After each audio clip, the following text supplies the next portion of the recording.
আমার মা 6টা বছর বড় কষ্ট করে লালন পালন করেছেন রে বাবা, একবারও আপনি দেখতেও আসেন নাই।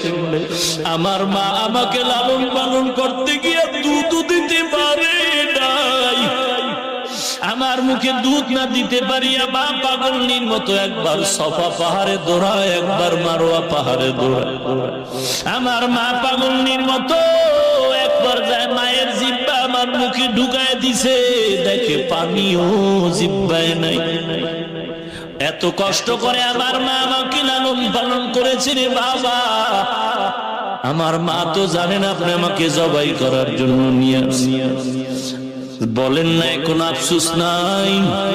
তবে আপনি আমাকে ছেড়ে দিয়া জবাই করে যখন বাড়ি যাবে, আমার মা দক্ষিণী যদি দেখে ইসমাইল আমি আপনার সাথে নাই, আমার মা বিরহের কান্না শুরু করবে।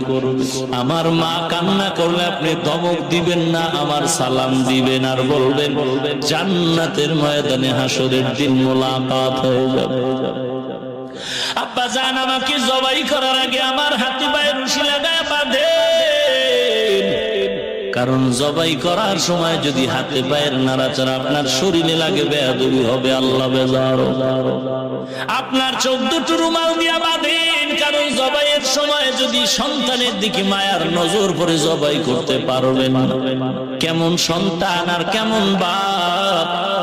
ইব্রাহিম সন্তানকে ছুরি নিয়ে শোয়ায় দিল। আল্লাহ কয় ছুরি খবরদার আমার ইসমাইলের যেন কোনো ক্ষতি না হয়। এরে নবীর উম্মত, শেষ পর্যন্ত ইব্রাহিম নবী দ্বিতীয়বার সিদ্ধান্ত নিলেন হাতে রক্ত না লাগা পর্যন্ত ছুরি চলবে। আল্লাহ কয় জিবরাইল ইব্রাহিম এবার প্রতিজ্ঞাবদ্ধ, ছুরি চালাবে রক্ত না লাগা পর্যন্ত। আমি তো ওদের জবাই চাই নাই, আমি চাইছি দিলের মহব্বত আমার প্রতি কেমন।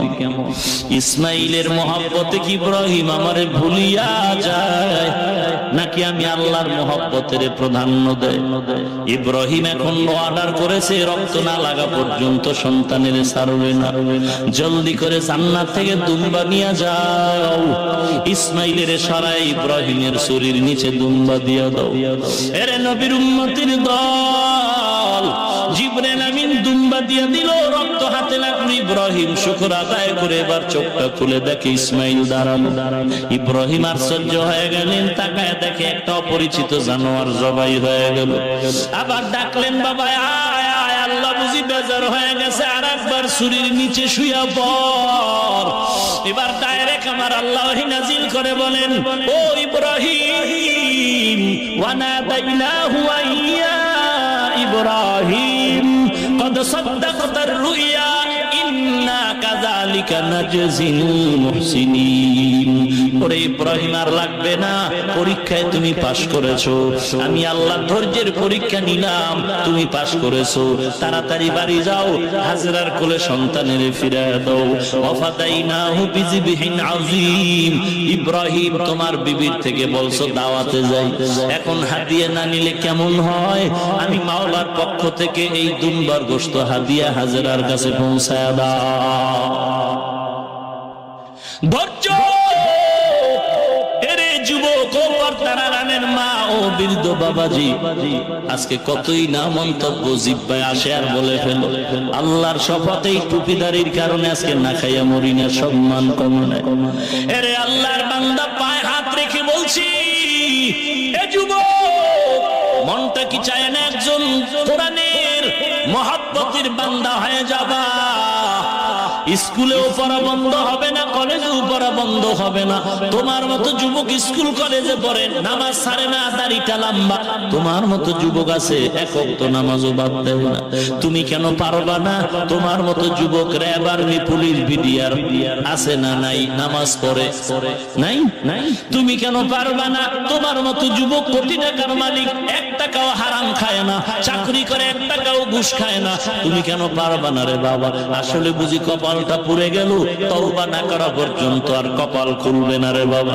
ওরে আম্মা জান, আজকে আপনিও মা, একজন কোরআনওয়ালার মাও মা, আল্লাহর বান্দা মঈনুদ্দিন খাজা মঈনুদ্দিনের মাও মা, আপনিও মা, হাফেজে কোরআনের মাও মা, আপনিও মা, আলেমে আদমের মাও মা, আপনি একজন মা, নবীর স্ত্রীরাও মা, আল্লাহওয়ালার স্ত্রীরাও মহিলা, আপনারাও মহিলা। আজকে আপনাকে এত বয়ান দেওয়ার পরেও আপনি পর্দা করতে চান না, নামাজ পড়তে চান না। আমাদের মা চাচিও দেখলাম দিনেও বেড়াইতে যায় না, রাতে যায় তাও বোরকা পরে যায়। আর আপনার মার্কেটে না যাইলে ভালো লাগে না, সন্তান গর্ভে ধারণ করে আজকে নাচ গান দেখেন, যে কারণে সন্তানের চরিত্র আর সংশোধন করা অসম্ভব হয়। এরে আম্মা জান ও মুরব্বী, মনটা কি চায় না এমন এক সন্তানের আব্বা হয়ে মরবেন? আপনার সন্তান জানাজার ইমামতি করবে, আপনার কবরে গিয়া সন্তান কোরআন পড়ে দোয়া করবে। হেদায়েতের মালিক আল্লাহ, ইজ্জতের মালিক আল্লাহ, চাকরির মালিক আল্লাহ, রিজিকের মালিক আল্লাহ। এত ভয় কেন রে বাবা? আজকে অনেকে মনে করে গরিবের ছেলে মেয়েরা বুঝি কোরআন পড়বে। আসেন আমাদের ঢাকায় দেখেন, র্যাবের ছেলে কোরআনের হাফেজ, এসপি সাহেবের ছেলে কোরআনের হাফেজ, ডিসি সাহেবের ছেলে কোরআনের হাফেজ, র্যাব আর্মির ছেলে কোরআন পড়ে। কি ব্যাপার এসপি সাহেব কিসের অভাবে ছেলেরে কোরআন পড়াচ্ছে? বলে কোনো অভাব নাই, যত টাকা বাড়ি গাড়ি করেছি এগুলো শেষ করার জন্য 10টা সন্তানও যদি খায় শেষ হবে না। আমার 100 বছরের কামাই হয়ে গেল, এখন আমার ছেলের আমার ডিগ্রি নিয়ে 5 লাখ টাকার বেতন নেওয়ার শখ নাই। আছে একটা অন্তরে দুর্বলতা, কয়েক মাস আগে আমার বাবা ইন্তেকাল হয়ে গেল, কবরের সামনে গিয়ে বড় অসহায়ের মতো দাঁড়ায় রইলাম, কোরআন পড়া শিখতে পারি নাই।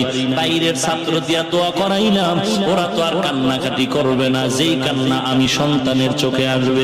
চিন্তা ভাবনা করে সিদ্ধান্ত নিলাম, টাকা পয়সা বাড়ি গাড়ি সন্তানের হয়ে গেল, এখন আর চাকরি লাগবে না, আমার সন্তানের কোরআনের হাফেজ বানায় যাই। আমার দিলটা চায় আমার ছেলে আমার জানাজার ইমামতি করবে, আর ওই কবরের কিনারায় গিয়া কোরআন পড়ে পড়ে আমার জন্য দোয়া করবে। এরে আল্লাহর বান্দা, দুনিয়াটা কিছুই না রে বাবা, কয়দিন আর বাহাদুরি করবা? এরে যুবক, তোর মতো যুবক দেখ বাসের নিচে লাশ হয়ে গেল, পানির গর্ভে লাশ হয়ে গেল, এমন কোন দিন নাই তোর মতো যুবকের লাশের খবর নাই। অ্যাক্সিডেন্টের মরণ, ঘুমের বিছানায় মরণ হয়, অথচ তুই কত বড় বেহায়া বেলাজা হইলি, হিন্দি গানের তার লাগায় তুই রাতের বেলা বিছানায় শুয়ে রইলি। তোর কি একটু ভয় লাগে না? আজরাইল যদি আইসা দেখে তোর হিন্দি গানের তার লাগানো তোর কানের সামনে, কি জবাব দিবি? আল্লাহর দরবারে উপায় নাই। এরে বান্দা, মনে করেছো কি কোরআন মিথ্যা? মনে করেছো জাহান্নামের আযাবের কথা মিথ্যা? একটু কোরআন পড়, মোবাইলটা খুলে খুলে সময় নষ্ট করিস না রে বাবা। পা দুটো আগায় দে, পায়ে ধরে বলি, ওরে মোবাইল দেখিয়ে তোর চোখ নষ্ট করিস না, করিস না। তোর চোখের পাওয়ার নাই, তোর খবর নাই। এই মোবাইলের কারণে তোর কিডনির উপর আঘাত, তুই জানো না। এই মোবাইলের গজবের কারণে তোর ব্রেনের উপর আঘাত, তোর খবর নাই।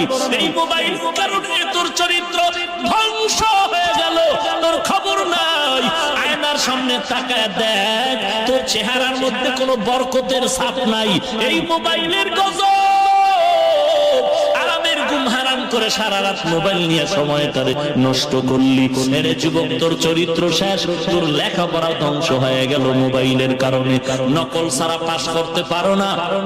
ওরে আল্লাহর বান্দা, আমি তো বলি যারা নকল করে পরীক্ষা দেয় তারা বিদ্যা চোর। এই বিদ্যার মতো পবিত্র জিনিস যারা চুরি করার অভ্যাস হয়ে গেল, এরা যখন কোনোদিন চেয়ার পাবে তখন জনগণের টাকা চুরি করবে।